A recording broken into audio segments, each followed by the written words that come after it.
All right, so 7, 1, and 2 are actually pretty similar. Okay, 7, 1 is called using fundamental identities.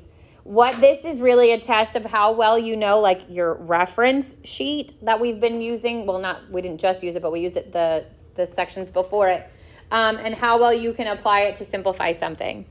So this is that reference sheet. Okay, we have talked about all the things on this reference sheet except for the even and odd at some point already. But basically what you're going to do is take these and use them to simplify expressions.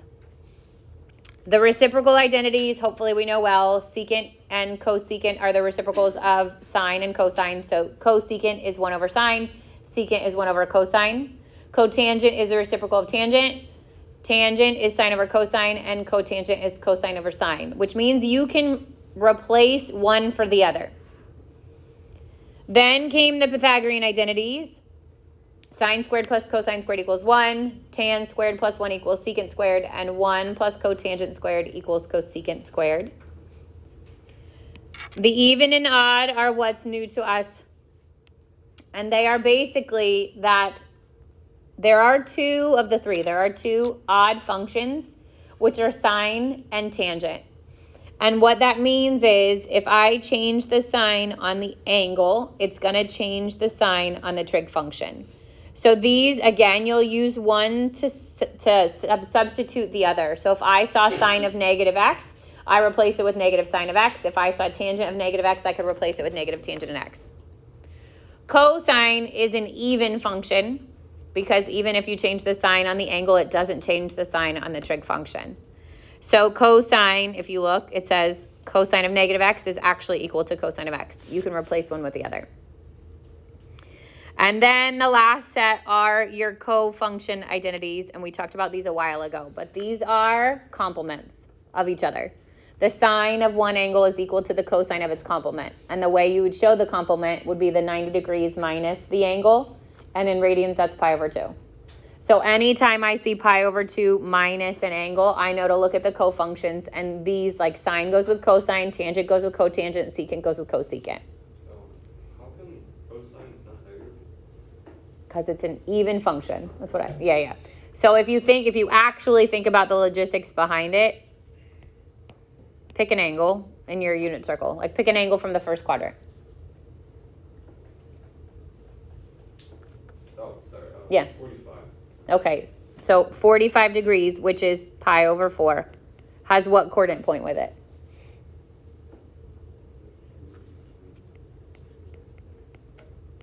What's the cosine there? Square root of 2 over 2. Yeah. Okay, positive square root 2 over 2 because it's the x, right? Yeah. Now negative pi over 4 or negative 45 degrees would be in the fourth quadrant. What's the coordinates in the fourth quadrant at the over 4? Square root of 2 over 2. And what's the next one? Negative. Negative square root 2 over 2. And the cosine there would be what? Still positive. So the sign doesn't change from a positive angle to a negative angle for cosine. That's why it's an even function. What happens to the sign of those? They change. And the tangent would change, right? One would be positive, one would be negative. So that's the explanation behind the even and odd. You won't have to do that in these sections. You will just have to replace one with the other. So sine and tan are only odd ones? Correct. Yep. And then they're reciprocal functions. So cosecant and cotangent. Yep. All right. So basically, this is like everything you need to know for the next 2 sections, but then you have to apply it in a million different ways. So I say this is one of the hardest sections to teach because this is not a step-by-step process. This is not step 1, you do this. Step 2, you do this. Okay. This is a lot of abstract thinking. You're going to have to look at a statement and you're going to have to say, what can I substitute in there that's going to make it simpler? And that's what you're going to have to do. So we use substitution to simplify an expression. If I saw something like 1 over cotangent, I would replace that with tangent because that is a simpler part of that same expression. Yep. Is there any questions where you have to use a specific one? No. Well, it depends on what's given to you. So like 1 over cotangent can only get replaced with tangent, but it also could get replaced with sine over cosine. Those are the same things. Yeah. The goal is to usually get it to be simplified. So if I had 1 over cotangent of x, then that variable will change. I would want to replace that with tangent of x instead of sine over cosine. Sine over cosine is the same thing, but this is the simplest form of that expression. Does that make sense? She got it. All right, so then they're going to look something like this. And I would say the biggest thing about these is people look at them and they get frustrated because they don't know how to start them. And sometimes question 4 is the easiest one of them all. So you cannot give up. It's like a proof. You cannot give up. You have to at least try it. Okay? Kind of. In theory, not in actual steps. Okay, so this is example 1. So as you start to look at these, your goal, I would say, is look for things like reciprocals. Look for things like your Pythagorean identities, and those are going to be identities. Those are usually 2 expressions, something squared, that kind of thing. And when all else fails, see if you could factor your expression.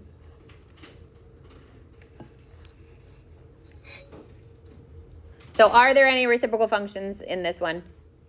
No. Is there something I can replace, like with a Pythagorean identity?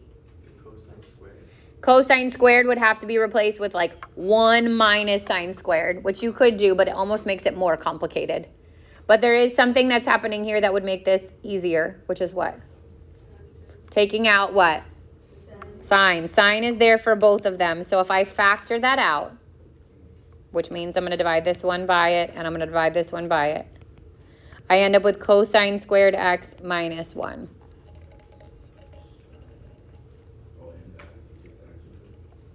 Yeah, the x will always stay like with the trig function.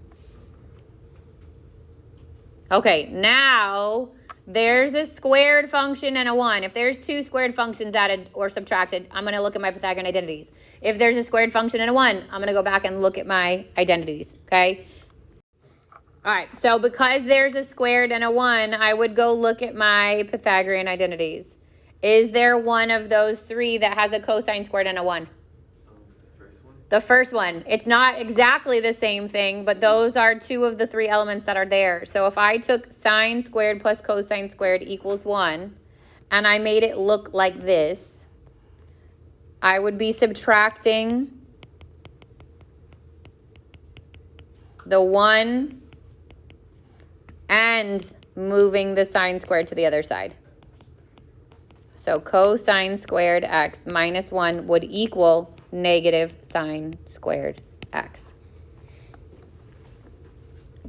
Which means I can take cosine squared x and replace it with negative sine squared x. Can I multiply those 2 things together? Yes. Yes, it would become what? Sine cubed. Good. Negative sine cubed x. If you can get it down into one trig function by itself, it's as simplified as you can get it. And that's sometimes one of the hardest things is to figure out when you're done.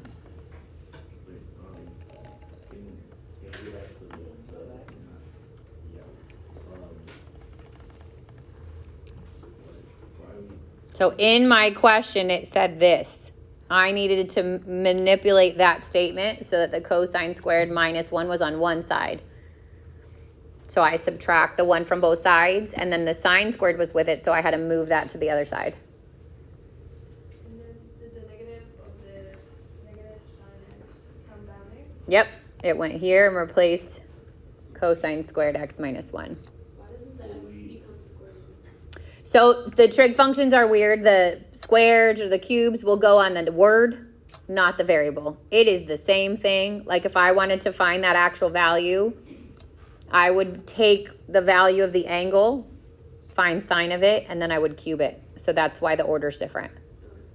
Yeah. I'm confused because we already have the cosine squared x minus 1, right? Yeah. So we wanted to make it simpler. So we replaced the cosine squared x minus 1 with what it equals, which is negative sine squared x. And you got that from the Pythagorean identity? Not factoring, I got it from manipulating the Pythagorean identity. How did it become cubed? Because it's sine times sine squared. Oh. All right, we're just going to do a bunch of this. What can I do here? Take out cosecant, and I get cosine squared x minus 1. What's cosine squared x minus 1? We just did it, right? Negative sine squared x.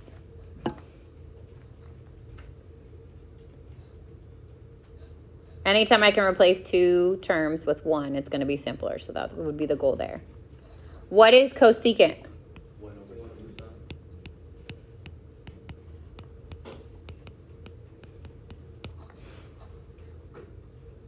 So if I need to see it this way, that's fine. If you want to put it over 1, you can, but you don't need to. Because what happens with 1 over sine times sine squared? One of the signs is going to cancel out. So I'd get 1 times negative sine x over 1, which is negative sine x. Juan, you getting all this?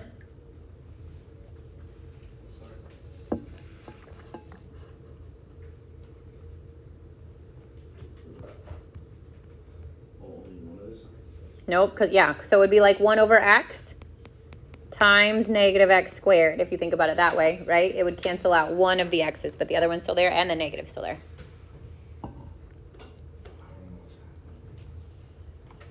It hurts in the beginning. I promise it gets a little bit easier as we move forward, but it's like learning a foreign language, right? You've never done this stuff before.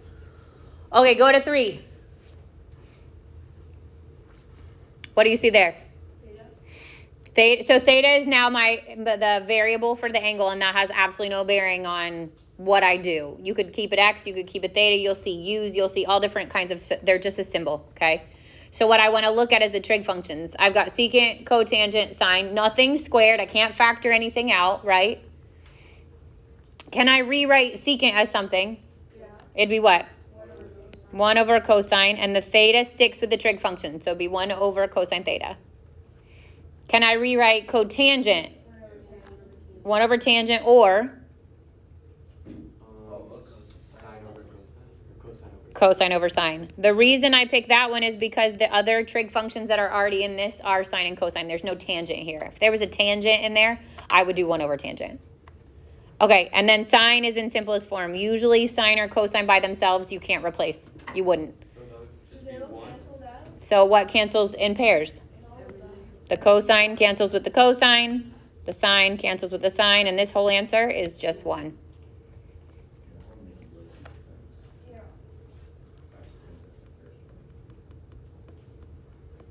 Sorry? I'm still stuck. Okay. It's so hard to You get- discuss it. They're all different. Again, you're still like just getting your feet wet, so. Go to 4. What do you see there? You have a 1 with a tan squared, right? So again, sums of 2 squares or sums of a square with a 1. I'm going to go look at my Pythagorean identities. Is there one that has tan squared and 1? Yeah. This second one, right? Tan squared plus 1 is the same thing as secant squared. So cotangent squared x times secant squared x. Now what? Change Cotangent could be sine over cosine. other way around. Cosine. Now they're squared, so this would be cosine squared x over sine squared x. So be careful with that. If the trig function's squared and you replace it, it stays squared. And secant squared x is what? 1 over cosine squared x. And then It cancels out. cosines cancel. And there would be 1 over cosine squared. Can I get that simpler? Yeah. 1 over cosecant, or cosecant. Cosecant. Cosecant square x. I got you. I understood you, Edward. So you'll never leave it as 1 over something because every single trig function can be written as its reciprocal. If that said 1 over cosecant, I would make it sine. You'll never leave it as 1 over it. Yeah.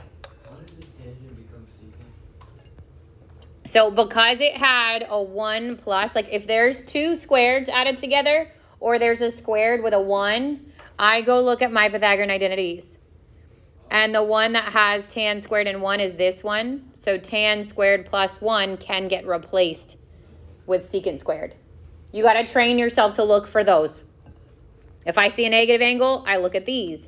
If I see a pi over 2, I look at these. And then the rest are kind of like the reciprocals and that kind of stuff. But train yourself to start looking for things like that. What is U? It's just a variable to represent an angle. Yep. Can you go back to the work? For all right, this one literally says simplify by factoring. So sometimes it's going to give you hints as to help you, and sometimes it just says simplify, and you got to figure it out. But if I look at 5, how do I factor something that is squared minus 1? Good. It's the difference of two squares, right? So those are both perfect squares, yes?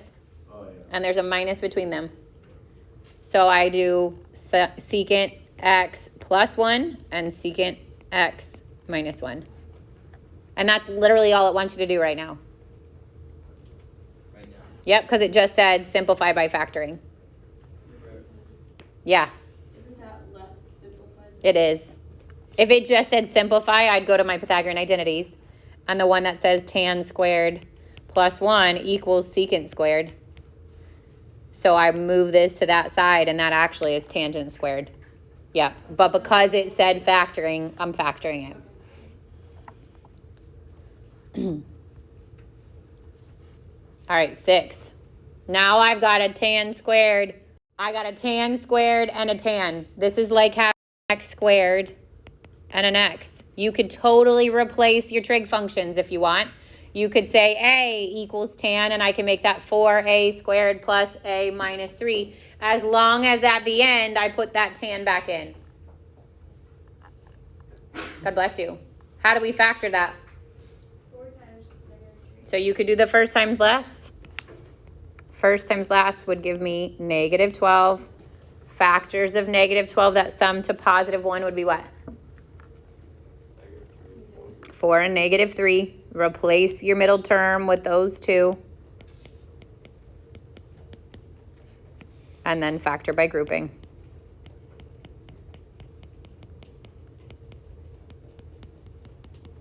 And I get x plus 1 and 4x minus 3.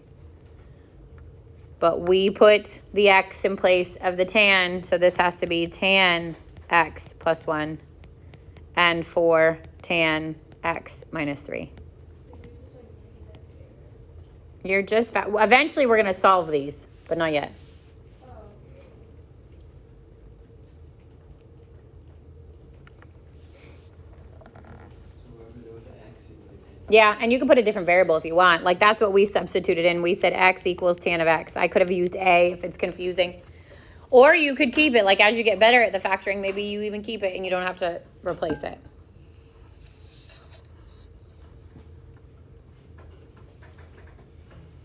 All right, go to 7. How do I factor that? Perfect square? It's the difference of two squares, right? 1 plus cosine x, 1 minus cosine x. And again, that's not simpler than what it could have been. What could it have been? Sine squared? Sine squared. But because it said to factor, that's why we did it that way.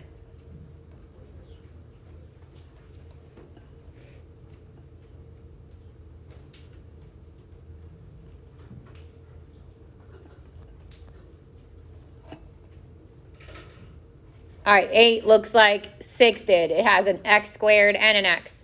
So if I were to say that a equals cosecant x, this could be written as 2a squared minus 7a plus 6. Is that X next to that supposed to be a C? Oh, yeah, this one's missing a C. That one you mean? Yeah. Yeah, sorry, that should be missing a C. So then I can do first times last again. 2 times 6 is 12. Factors of positive 12 that sum to negative 3 or negative 7 would be negative 3 and negative 4. Replace your middle term with those two. And factor by grouping.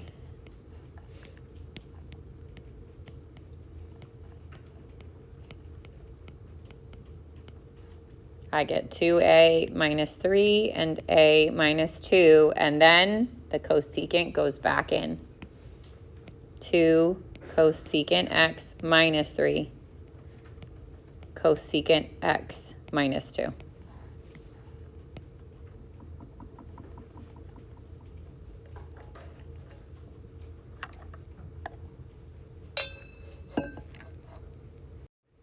right. Now the fun really begins, because those are two different trig functions, but one is squared and one is not. Okay? I can't factor this yet, right? If I replace cosecant squared as 1 over sine, and then I replace cotangent squared as cosine over sine, I'd have to find a like denominator to get them together. So like if there's a not multiplication here, then I have to figure out another way to do it. Is there a Pythagorean identity that links cosecant and cotangent? Yep. What does it say? 1 plus cotangent squared x equals cosecant squared x. So in this case, I would look and see if both of the trig functions are in the same Pythagorean identity. If one is squared and one is not, then you're usually doing something like this. Because they are both in the Pythagorean identity, okay, I can replace cosecant squared with what it equals, which is 1 plus cotangent squared x. Then I still have minus cotangent x minus 3.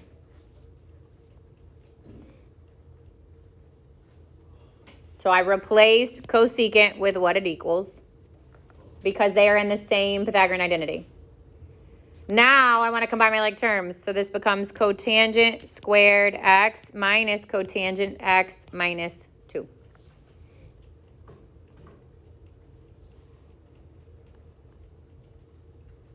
Now I want to see if I could factor this. So if you want to replace with your x or your a, you can.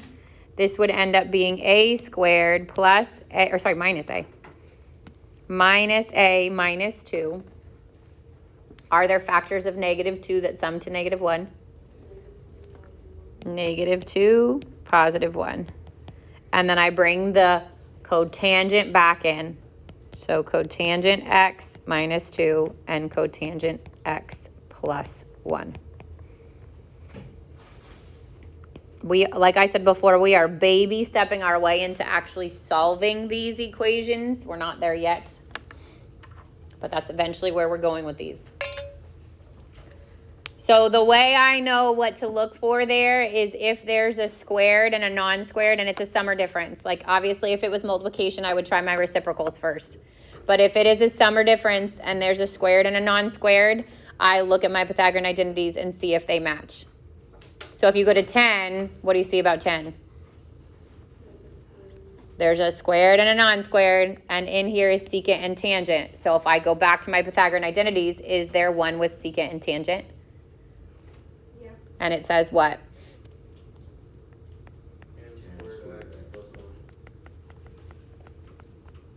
So I can't replace the one that's not squared. I can't replace tangent, but I can replace the one that's squared. So secant squared x equals what?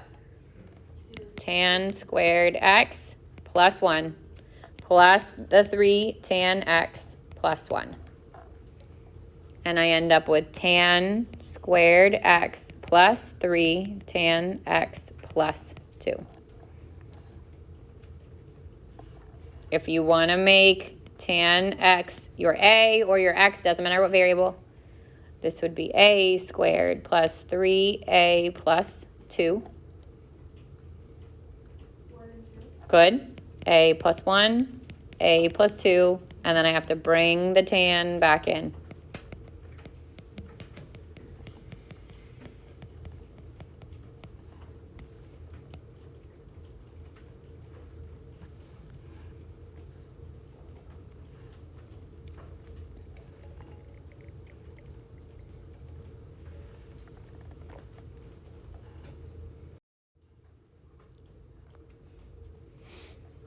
All right, go to 11. So it's a sum, right? But there's no squareds here. I'm not even going to waste my time looking at my Pythagorean identities. Then I would say, could I factor something out? Is there something there that could be factored out? Nope. Is there something there that I can get replaced with something else? Like sine and cosine, again, are going to stay as sine and cosine. But what is cotangent?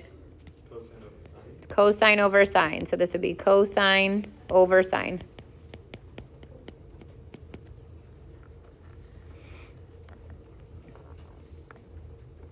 What is cosine times cosine? Cosine squared. Right, and it's the squared goes on the trig function, not the x, right? It's weird, but it does. So this would be sine x plus cosine squared x over sine x.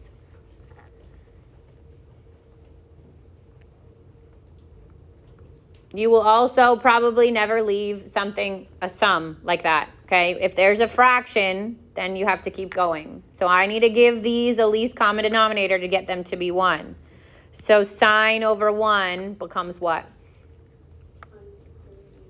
Good. I got to get it over sine, which means I'd have to multiply both the top and the bottom by sine, which means I'm sine squared x over sine. So I had to make them the same denominator. Not yet, but yes, eventually. So I'm at sine squared x over sine x plus cosine squared x over sine x. And now they have the same denominator, so I can combine them into 1. Sine squared x plus cosine squared x over sine of x. What's sine squared plus cosine squared? How did you get sine? 1. I had to change it this so that it had sine as its denominator. So I multiplied the top and the bottom by sine. It's like sin x and sin x. No, because then you're going backwards. Then you're stuck back. That's how we got there. Oh. Yeah. Sine squared plus cosine squared is, I heard you made, 1. 1. And what is 1 over sine x? Cosecant. Cosecant x.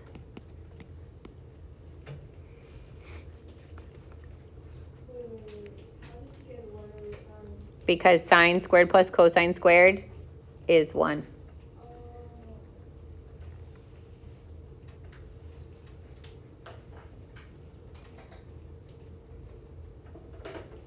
So if you have two terms and one as a fraction, you're usually going that route. Finding the least common denominator, changing it so it has that denominator, and then combining them together. Let's try 12.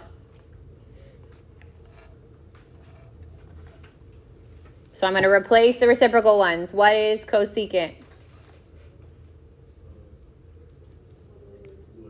1 over sine. Cosine stays as cosine because I leave my fundamental ones. Cotangent could be what? It could either be 1 over tangent, but there's no tangents here, so I'm not going to do that. Or it could be cosine over sine. So I get 1 over sine of x minus cosine squared of x over sine.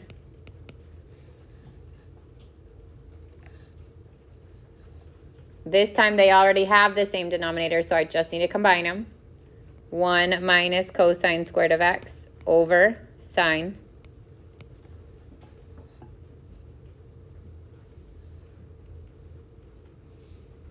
What's 1 minus cosine squared? Good. So if sine squared plus cosine squared equals 1, and the cosine goes on the side with the 1, I would get sine squared equals 1 minus cosine squared. So 1 minus cosine squared is sine squared of x.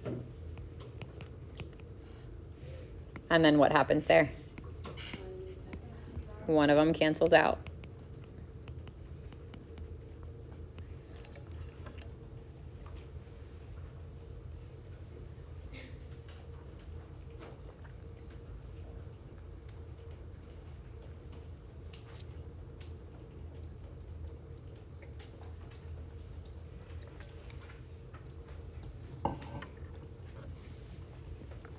Go to 13.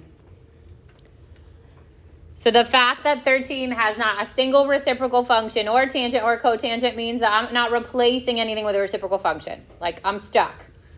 because they are all sines and cosines, which means I have to find a way to get them to be the same. I have to get the same denominator, combine them into 1. What would be the least common denominator of these? Sine of x multiplied by 1 plus cosine of x. Good. Both denominators being multiplied together, right? So 1 plus cosine of x times sine of x is my least common denominator, that whole denominator.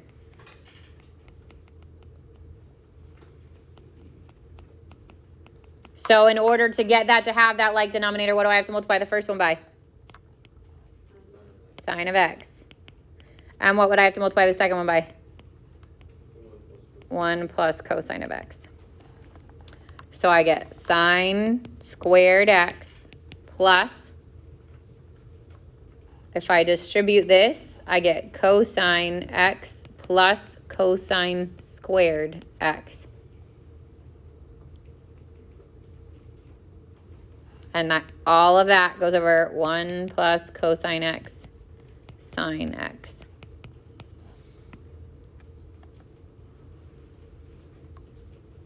So we gotta make cosine. We have cosine squared, we want all because it's 1. Yeah, I multiplied it times 1, and then I multiplied it times the cosine of x. Now what? You can make it 1 to 1. What into 1?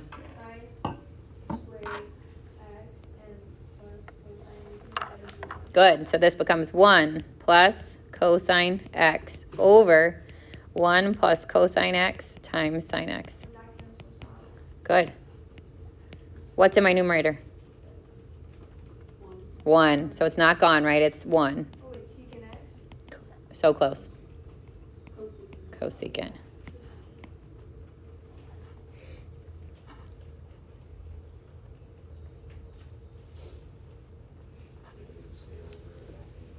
What?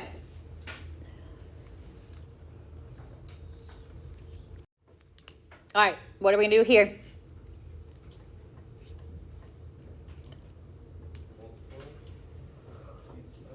Huh? Multiply each side by the other side. To get the denominator. Good. So the least common denominator would be the product of them. So this one's going to get 1 minus sine of x, and this one's going to get 1 plus sine of x. 1 times 1 minus sine of x would be 1 minus sine of x. The plus comes from the middle, plus 1 times 1 plus sine of x would be 1 plus sine of x. Cancel out. And it goes over 1 plus sine of x times 1 minus sine of x. So what cancels? 1 minus sine x with 1 minus. Well, the ones are both positive, so those don't cancel out, but 1 minus sine of x and 1 plus sine of x, I can cancel the minus sine of x and the positive sine of x. And my numerator is 2 over 1 plus sine of x, 1 minus sine of x. Yep. Why? When you distribute, it's 1 minus sine of x. I mean, 1 minus, wait, yeah, 1 minus sine squared x. So couldn't you make, Oh, the bottom? yeah, You're keeping going. Yep. So if I were to FOIL out the bottom, Wouldn't you just, it's the difference of 2 squared. it's the difference of 2 squares. So the shortcut there would be 1 minus sine squared x. and then isn't that cosine? That's cosine of cosine squared x. And this is? What happens when cosine, what's the reciprocal of cosine? Secant. Secant.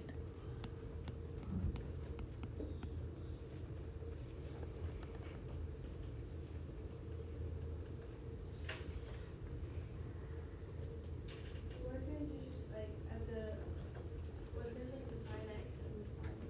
Why can't From top to bottom, you can't cancel part of a sum with part of like the denominator. Those are products. So only if it was all multiplication could you cancel out part of that statement. Yeah, how is it close? Because 1 minus sine squared, if you go back to your if you go back to your identities, it's sine squared plus cosine squared equals 1. So 1 minus sine squared would leave cosine squared. only the top can cancel but not the bottom? Only the top cancels because it's minus sine plus sine. In the bottom, you're multiplying. So you can't cancel like that. Like we combine like terms in the numerator. That's why they canceled. If it told you to factor, you would leave Yes. Yeah, if it just said factor, that denominator would stay that way. And it is honestly one of the hardest parts of this section is knowing when to stop. Like usually you have to question it. Can I keep going? If I keep going, does it simplify it?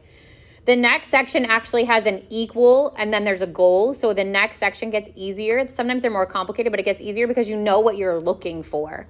There's going to be questions on the homework in which they're open-ended, and then there's going to be some that are like matching or multiple choice. So it's a little bit easier to know where you're going. But the biggest piece of advice I can offer you with this homework, because it gets frustrating, is to show your work. This is not one that I need 100% on. One, it might be a format of an answer. You might be using the wrong variable. Like it's stupid little things like that that are going to cost you web assigned points that I can give you back as long as you're showing your work. Okay? Like if you got to this part on the homework and you stopped, I'm not going to take points off. It's not right. You'd have to keep going technically, but you made the effort to actually do that. And that for homework is enough for me. Okay? But that's the biggest thing I would say is make sure, it can't be complete nonsense, obviously, but you need to at least, and you gotta attempt every single one. There is something in every statement you can try. Okay, you might hit a dead end and that's okay, but you gotta at least try it. All right, these are the last ones. I'm just gonna we'll just do 15 and then I'll save 16 because they're kind of the same. Actually, no, they're not. We'll see if we can do both. It looks different. Yeah. Because the 1 minus sine over x got replaced by 1. So the right side, okay, this is what the difference is. The right side, when you have a single term over the denominator, right, you're not going to, well, they're both the same in that way. The right side has a trig identity. Cosine squared is the same thing as what? Can you just make Other way around, 1 minus sine squared. So on the right-hand side, I can actually do 1 minus sine squared x over 1 minus sine of x. Then what?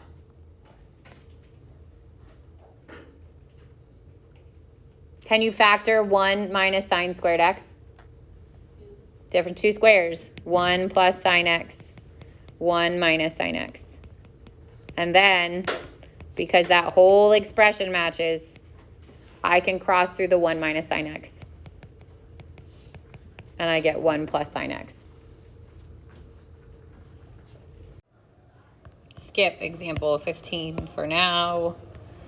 And because your quiz is tomorrow, homework will be due on Thursday. Feel free to focus on your quiz review tonight and then do this homework tomorrow. Have a good day.